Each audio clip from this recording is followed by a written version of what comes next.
ಶೃಂಗೇರಿಯಲ್ಲಿ ಕಾಡಾನೆ ದಾಳಿಗೆ ಇಬ್ಬರು ಬಲಿಯಾಗಿರುವಂತಹ ಘಟನೆ ನಡೆದಿದ್ದು ಇದರಿಂದ ಆಕ್ರೋಶಗೊಂಡ ಮಲೆನಾಡಿಗರ ಕಟ್ಟೆ ಒಡೆದಿದ್ದು ಸ್ಥಳಕ್ಕೆ ಹೋದ ಅಧಿಕಾರಿಗಳ ಗಾಡಿಗೆ ಮುತ್ತಿಗೆ ಹಾಕಿದ್ದಾರೆ. ಈ ಕುರಿತ ಕಂಪ್ಲೀಟ್ ಡೀಟೇಲ್ಸ್ ಇಲ್ಲಿದೆ, ನೀವೇ ನೋಡಿ. ಕಾಡಾನೆ ದಾಳಿಗೆ ಇಬ್ಬರು ಬಲಿ ಪ್ರಕರಣ, ಗ್ರಾಮಸ್ಥರ ಆಕ್ರೋಶ, ಅಧಿಕಾರಿಗಳಿಗೆ ಘೇರಾವ್. ಆನೆ ದಾಳಿ ಖಂಡಿಸಿ ಸ್ಥಳೀಯರಿಂದ ಪ್ರತಿಭಟನೆ, ಮೃತರ ಕುಟುಂಬಗಳಿಗೆ ತಲಾ 20 ಲಕ್ಷದ ಚೆಕ್ ಹಸ್ತಾಂತರ. ಸದ್ದಿಲ್ಲದೆ ಅಡವಿಯಲ್ಲಿ ಅಡಗಿ ನಿಂತಿದ್ದ ಸಲಗ ಕಾಡಿಗೆ ಸೊಪ್ಪು ತರಲು ಹೋಗಿದ್ದ ಇಬ್ಬರನ್ನ ಬಲಿ ಪಡೆದಿದೆ. ಚಿಕ್ಕಮಗಳೂರು ಜಿಲ್ಲೆ ಶೃಂಗೇರಿಯ ಕೆರೆಕಟ್ಟೆಯಲ್ಲಿ ಬೆಳ್ಳಂಬೆಳಗ್ಗೆ 2 ಹೆಣ ಬಿದ್ದಿರೋದು ಮಲೆನಾಡಿಗರ ಆಕ್ರೋಶಕ್ಕೆ ಕಾರಣವಾಗಿದೆ. ವಿಷಯ ತಿಳಿಯುತ್ತಿದ್ದಂತೆ ಸ್ಥಳದಲ್ಲಿ ಜಮಾಯಿಸಿದ ಗ್ರಾಮಸ್ಥರು ಅಧಿಕಾರಿಗಳ ವಿರುದ್ಧ ಆಕ್ರೋಶ ಹೊರಹಾಕಿದ್ರು. ಸ್ಥಳಕ್ಕೆ ಬಂದ ಎಸ್ಪಿ, ಡಿಸಿ ಹಾಗೂ ತಹಶೀಲ್ದಾರ್ಗೆ ಘೇರಾವ್ ಹಾಕಿದ್ರು. ಶೃಂಗೇರಿ ಕೆರೆಕಟ್ಟೆ ಬಜಗೋಳಿ ಮಂಗಳೂರು ರಾಷ್ಟ್ರೀಯ ಹೆದ್ದಾರಿ ತಡೆದು ಶಾಶ್ವತ ಪರಿಹಾರ ಕಲ್ಪಿಸುವಂತೆ ಒತ್ತಾಯಿಸಿದ್ರು.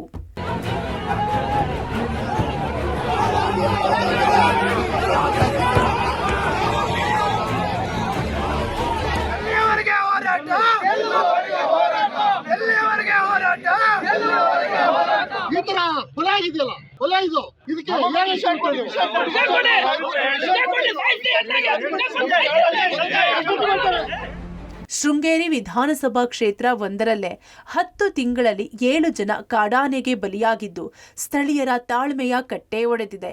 ರಾಷ್ಟ್ರೀಯ ಹೆದ್ದಾರಿ 169ರಲ್ಲಿ ರಸ್ತೆಗೆ ಅಡ್ಡ ಮಲಗಿ ಸ್ಥಳಕ್ಕೆ ಅರಣ್ಯ ಸಚಿವರು ಬರಲೇಬೇಕೆಂದು ಆಗ್ರಹಿಸಿದರು. ಆನೆ ದಾಳಿ ಆದಾಗೆಲ್ಲ ಸ್ಥಳಕ್ಕೆ ಬರುವ ಅಧಿಕಾರಿಗಳು ಸಬೂಬು ಹೇಳುತ್ತಾರೆ. ಆದರೆ ಆನೆ ದಾಳಿ ಜನರ ಸಾವು ನಿಂತಿಲ್ಲ ಎಂದು ಅಧಿಕಾರಿಗಳ ವಿರುದ್ಧ ಆಕ್ರೋಶ ಹೊರಹಾಕಿದ್ದಾರೆ. 2 ಜನ ಆನೆ ತುಳಿತದಿಂದ ಸಾವಿಗೀಡಾಗಿದ್ದಾರೆ. ಪದೇ ಪದೇ ಇದು ಮರುಕಳಿಸ್ತಾ ಇದೆ. 15 ದಿನದೊಳಗೆ ಅರಣ್ಯ ಸಚಿವರು ಕರ್ಕೊಂಡ್ಬಂದು ನಾವು ಇದಕ್ಕೆ ಸಂಪೂರ್ಣ ಶಾಶ್ವತ ಪರಿಹಾರ ಕೊಡ್ತೀವಿ ಅಂತ ಹೇಳಿದ್ರು. ಇದು ಬರೀ ಸಬೂಬು ಆಗ್ತಾ ಇದೆ. ನ್ಯಾಯ ಕೇಳೋಣ.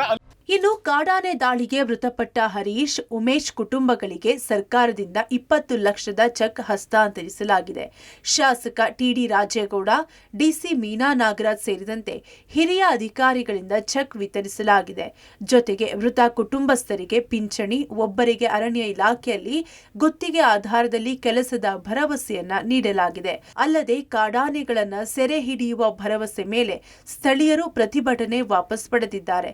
ಪ್ರತಿಭಟನಾಕಾರರು ಪ್ರತಿಭಟನೆ ವಾಪಸ್ ಪಡೆದ ಹಿನ್ನೆಲೆ ಶವಗಳನ್ನ ಮರಣೋತ್ತರ ಪರೀಕ್ಷೆಗೆ ರವಾನಿಸಲಾಯಿತು. ಅತ್ಯಂತ ನೋವಿನ ಸಂಗತಿ ಅಂದ್ರೆ ನಾವು ಕಳೆದ ಬಾರಿ ಇಲಾಖೆಯವರು 2 ಆನೆಗಳನ್ನು ಹಿಡಿದ ನಂತರ ಇಷ್ಟು ಬೇಗ ಮತ್ತೆ ಮರುಕಳಿಸ್ತದೆ ಅಂತ ಹೇಳಿ ನಾವ್ಯಾರು ಊಹೆ ಮಾಡಿರಲಿಲ್ಲ.